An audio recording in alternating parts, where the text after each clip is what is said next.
অবশেষে জনগণনা বা সেন্সাসের বিজ্ঞপ্তি কিন্তু প্রকাশ করা হয়েছে। আমরা প্রত্যেকেই জানি যে 2011 সালে লাস্ট কিন্তু জনগণনা হয়েছিল এবং তারপর 2021 সালে একটা খবর প্রচারিত হয়েছিল যে হ্যাঁ এবার জনগণনা হবে, কিন্তু কোভিডের কারণে তার কাজ কিন্তু তখন হয়নি। কিন্তু অবশেষে আমরা দেখলাম বেশ কিছুদিন আগে একটা জনগণনার বিজ্ঞপ্তি প্রকাশিত হয়েছে। দেখুন, আজকে এই যে ভিডিও, এই ভিডিওর মাধ্যমে আমি আপনাদের সামনে 2026-এর এই যে বিজ্ঞপ্তি এবং 2027-এর এই যে জনগণনার যে পুরো প্রক্রিয়া কিভাবে হবে, আনুমানিক সংখ্যার কি পরিবর্তন হতে পারে এবং সামগ্রিক বিষয়টা তুলে ধরার চেষ্টা করব। তবে আমি বলবো যে আমার এই ভিডিওগুলো অবশ্যই একটু শেষ পর্যন্ত দেখবেন। অনেকেই একটু আধটু দেখছেন এবং বিভিন্ন ধরনের কিন্তু কমেন্ট করছেন, তো শেষ পর্যন্ত দেখলে বুঝতে পারবেন যে আসলে এই প্রক্রিয়াটা কিভাবে সম্পন্ন হবে।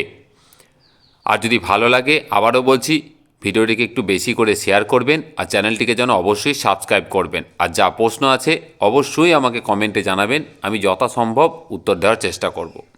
তো চলুন এবার ভিডিওটা শুরু করা যাক। দেখুন, এই সেই বিজ্ঞপ্তি যেটি কিন্তু প্রকাশ করা হয়েছে মিনিস্ট্রি অফ হোম অ্যাফেয়ার্সের তরফ থেকে এবং যেটা 7ই জানুয়ারি 2026-এর ডেট।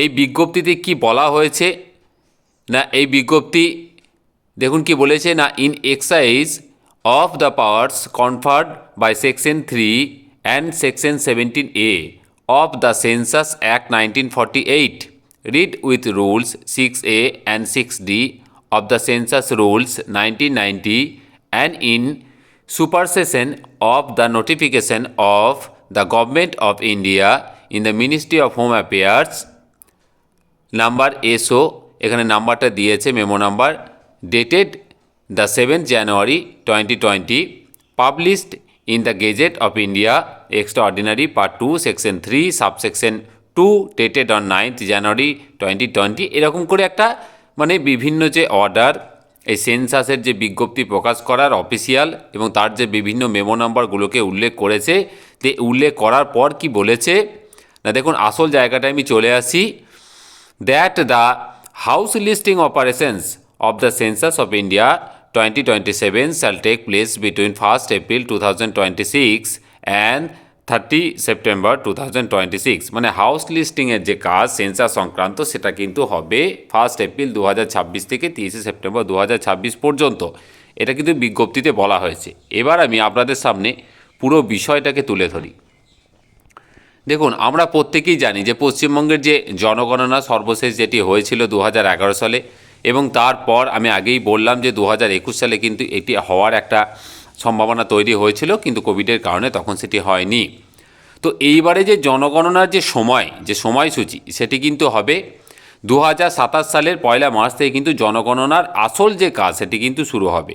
কিন্তু তার আগে যে প্রস্তুতিমূলক কাজ মানে হাউস লিস্টিং বা বাড়ি গণনার যে কাজ সেটা কিন্তু 2026-এর এপ্রিল মাস থেকেই শুরু হয়ে যাচ্ছে এবং এই হাউস লিস্টিং বা প্রস্তুতিকালীন কাজটা কিন্তু এপ্রিল থেকে সেপ্টেম্বর পর্যন্ত চলবে।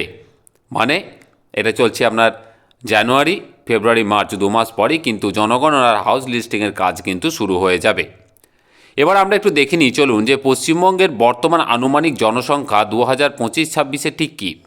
দেখুন, যেহেতু লাস্ট 2011 সালের পর আর কোনো রকম সরকারিভাবে কোনো বিজ্ঞপ্তি প্রকাশিত হয়নি বা জনগণনা হয়নি, কাজেই বিভিন্ন প্রজেকশন বা প্রক্ষেপণের মাধ্যমে একটা আনুমানিক সংখ্যা আমি আপনাদের সামনে তুলে ধরছি। দেখুন, 2011 সালে মোট জনসংখ্যা পশ্চিমবঙ্গের ছিল প্রায় 9.13 কোটি, যেটি 2025-26-এ মোটামুটি অনুমান করা যাচ্ছে প্রায় 10.5 থেকে 11 কোটির কাছাকাছি হতে পারে। মানে মোটামুটি 10.5 থেকে 10.6 কোটি কিন্তু হতে পারে।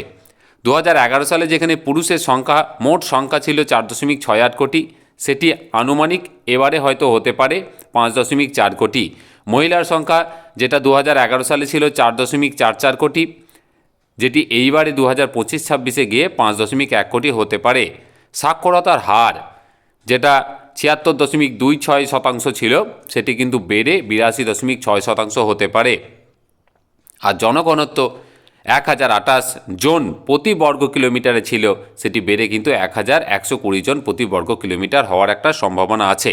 এগুলি সম্পূর্ণ সম্ভাবনাময় এবং অফিসিয়াল জনগণনা হওয়ার পর বাকিটা কিন্তু বোঝা যাবে।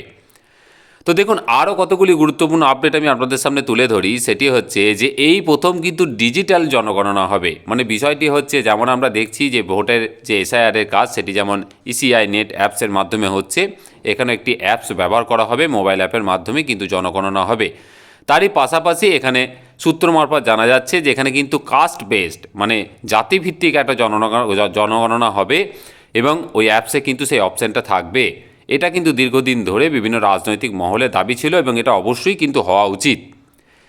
এর ফলে কি হতে পারে, দেখুন, জনগণনা হওয়ার পর একটা বিশাল পরিবর্তন হয়। কি হয় না, জনগণনা যখন হয় এবং তারপরই আমরা দেখি যে বিভিন্ন লোকসভা এবং বিধানসভা কেন্দ্রগুলোর সীমানার কিন্তু পুনর্বিন্যাস ঘটে। আমরা এর আগেও দেখেছি 2011 জনগণনার পর বিভিন্ন ক্ষেত্রে লোকসভা এবং বিধানসভার যে সীমানা বা ক্ষেত্রের যে পরিধি সেটা কিন্তু পরিবর্তিত হয়।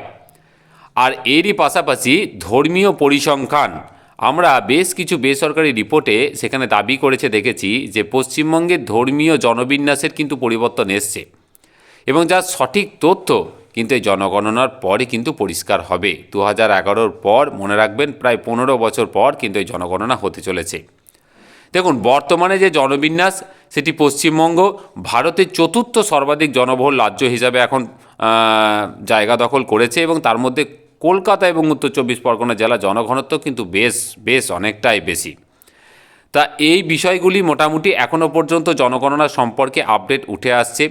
2026 এপ্রিল থেকেই কিন্তু জনগণনার যে প্রারম্ভিক কাজ সেটা কিন্তু শুরু হয়ে যাবে এবং খুব তাড়াতাড়ি এই সংক্রান্ত আরও অন্যান্য বিজ্ঞপ্তি আসবে। কাদের ডিউটি দেওয়া হবে, কিভাবে দেওয়া হবে, যখনই আসবে আমি অবশ্যই আপনাদের সামনে তুলে ধরব।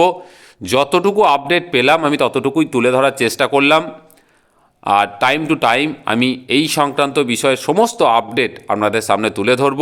অফিসিয়াল নির্ভরযোগ্য তথ্য তুলে ধরাই আমার মূল উদ্দেশ্য। আর যদি ভালো লাগে, আবারও বলছি, ভিডিওটিকে একটু বেশি করে শেয়ার করবেন, চ্যানেলটিকে অবশ্যই যেন সাবস্ক্রাইব করবেন। আর খুব ভালো থাকবেন। ধন্যবাদ।